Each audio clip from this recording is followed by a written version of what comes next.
So going at this car now quickly. It came with a machine, it was never fitted to it. Well, it broke off with the last bloke. So at it now repairing it. So I've straightened all out and grind it a bit so it fitted back in place. The metal had stretched a bit. But it's, pretty much back in place now. So I actually have, more important things to do. Should I be doing them? Probably. Will I be doing this instead? Yeah. So this is the bolt that holds in place. You see it's started to crack around there as well, break off. So I've hit it back flat and I'll weld that up. So that's it then. Bit of matte black now and you'll know anyone's actually been there.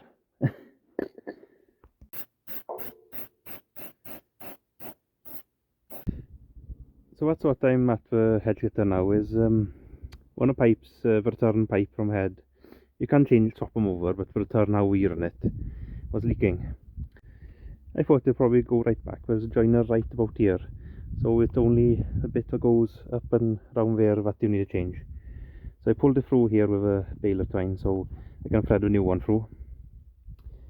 And blanked it off tidy.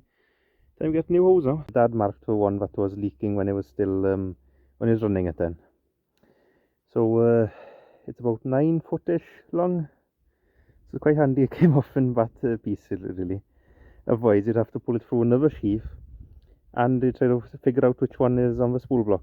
So it's actually the 30th of August. So we're at loss now before the season's actually started. So this is where the pipe that didn't leak.